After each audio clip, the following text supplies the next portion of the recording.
നിമിഷപ്രിയ ചെയ്തിരിക്കുന്നത് cold blooded murder ആണ് എന്നും ഫസ്റ്റ് റേറ്റ് ക്രൈം ആണ് എന്ന കാര്യത്തിലും പൂർണ്ണമായിട്ടുള്ള ബോധ്യത്തിന്റെ അടിസ്ഥാനത്തിലാണ് ഞാൻ സംസാരിക്കുന്നത്. അപ്പൊ പക്ഷെ ആ കേസിൽ ആ ഒരു വാദം പോലും ഈ കോർട്ടിൽ വന്നതാണ്. അതായത് യമനിലെ നിയമം അനുസരിച്ച് നമ്മളൊരു വാദം മുന്നോട്ട് വെക്കുന്ന സമയത്ത് പ്രത്യേകിച്ച് ഇത്തരത്തിലുള്ള ക്യാപിറ്റൽ കേസുകളിൽ നമ്മുടെ ഭാഗത്തു നിന്നുള്ള ടെസ്റ്റിമണി എന്ന് പറയുന്നത് നമ്മുടേത് മാത്രമായതുകൊണ്ട് കാര്യമില്ല.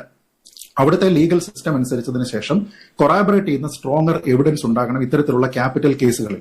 നിമിഷപ്രിയയുടെ കാര്യത്തിൽ അത്തരത്തിലുള്ള കേസുകൾ ഉണ്ടായിരുന്നില്ല. അവർക്ക് എന്തെങ്കിലും തരത്തിലുള്ള തെളിവുകൾ പ്രൊഡ്യൂസ് ചെയ്യാനായിട്ട് കഴിഞ്ഞില്ല, മെഡിക്കൽ റെക്കോർഡുകൾ പ്രൊഡ്യൂസ് ചെയ്യാനായിട്ട് കഴിഞ്ഞില്ല, വിറ്റ്നസ് ടെസ്റ്റിമണി ഉണ്ടായിരുന്നില്ല.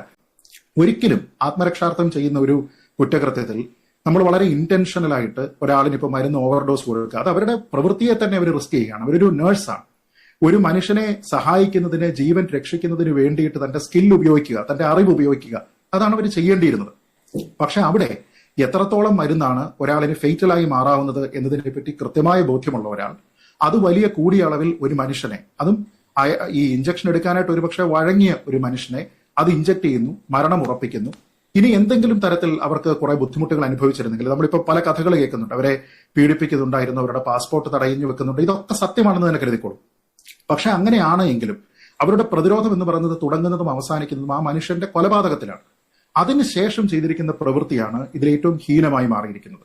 ഒരു മനുഷ്യനെ കൊന്നതിന് ശേഷം ആ മൃതശരീരത്തിനോട് യാതൊരു വിധത്തിലുള്ള മര്യാദയും കാണിക്കാതെ അതിനെ കണ്ടം തുണ്ടം മുറിച്ചതിന് ശേഷം അതിനെ ഉപേക്ഷിച്ചിട്ട് അവിടെ നിന്ന് രക്ഷപ്പെടാനായിട്ട് ഒരാൾ ശ്രമിച്ചു എന്ന് പറഞ്ഞാൽ എന്ത് തരത്തിലുള്ള മലയാളി മാപ്പാണ് അത് അർഹിക്കുന്നതെന്ന്